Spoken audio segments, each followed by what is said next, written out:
Alright, so this is my review of the Philips BTM 1208. And I just got it the other day. I paid $99 for it from Walmart. And there's a lot that I like about it, but unfortunately there's also a lot that I don't like about it.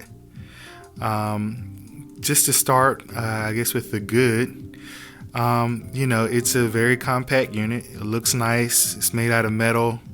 It's not cheap, that's for sure. I think it just has a good look to it.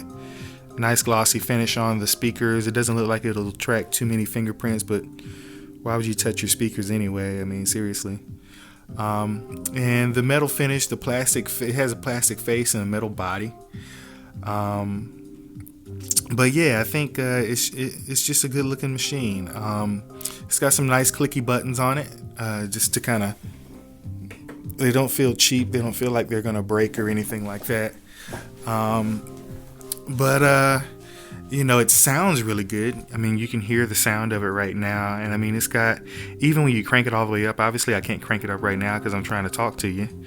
But yeah, it's just got a good sound to it. It doesn't distort. Even at very high volumes, and the loudness curve seems to be pretty sensible. It doesn't get very hot. It pretty much stays ice cool. The Bluetooth functionality works pretty well. The USB functionality works pretty well. The CD player works. What else beyond that? It's a solid machine. It's solid. Just gonna give you a good look at everything real quick. So what don't I like about it?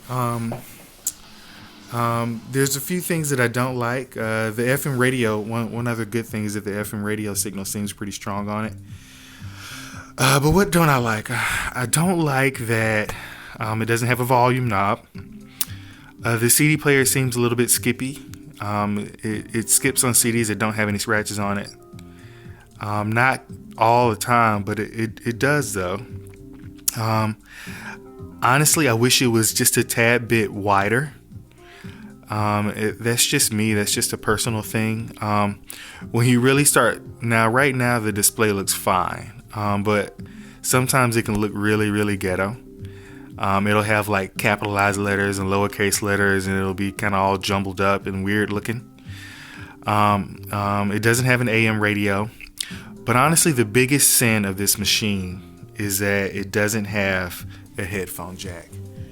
And honestly, I think on any home audio component, to not have a headphone jack on the machine is just a really serious kind of cardinal sin. It's an unforgivable sin on any stereo to not have a headphone jack. It also doesn't have any ports on the back. I think I showed you that at the beginning, but I'll show it to you again. That's it. It's got an antenna, and it's got some speaker outputs. What else could you ask for? What else could you really expect from a $99 machine? But I do wish that it had a coax FM signal input, maybe an RCA input on the back would have been nice. I've seen some of these kind of similar machines with like subwoofer outputs. That would have been really cool. But yeah, it doesn't have that. Just very, very basic outputs. It does have an aux in. Haven't used that yet, but I assume it'll work well. But yeah, that headphone jack is a big deal. It also does not play WMA or WAV files. WAV is pretty standard, I don't understand why it wouldn't do that. What else? I just think that, there's some things that are definitely lacking on the machine. I think it's a good machine, but honestly, if I had to be honest, I just don't think that it's really for me. I need something just a little bit more robust. Maybe a little bit better looking, a little bit more industrial looking.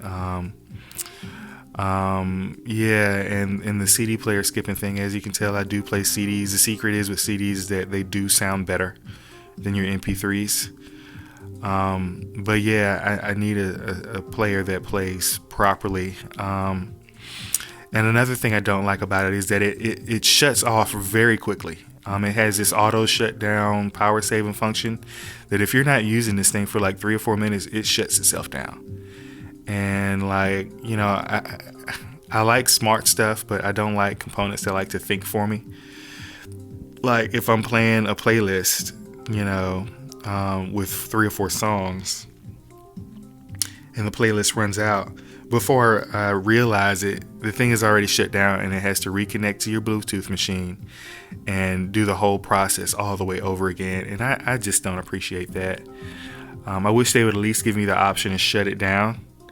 But yeah, they don't give you that option. There's no option to stop the auto shutdown. And I think that's kind of a big deal. Yeah, what else though? But like I said, I think it's still a good value. I wish the buttons on the front were a little bit more robust. I wish the display was better.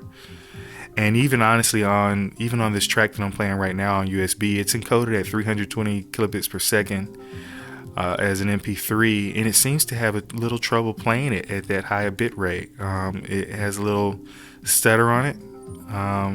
Maybe that's just my ears, but my ears are pretty good. I mean, I've been a pro sound guy for 10 years.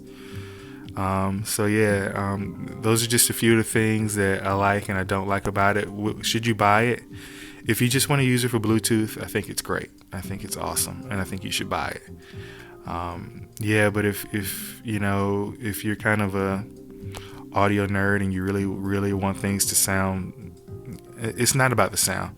To have control over your sound, there's no EQ on it. That's another bad thing.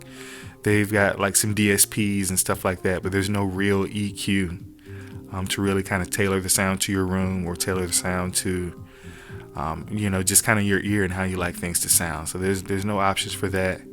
The remote is okay. Yeah, no complaints about the remote. But yeah, I just want something more robust, something with a little more customizability, and that doesn't shut down every 5 minutes. So yeah, beyond that, I think it's still a good machine, but it's like I said, in the end, it's just not for me. So I hope that you have enjoyed my little video about this machine, and that you would subscribe and like the video. So I'm gonna leave you with some tunes. I'm gonna crank it up real quick.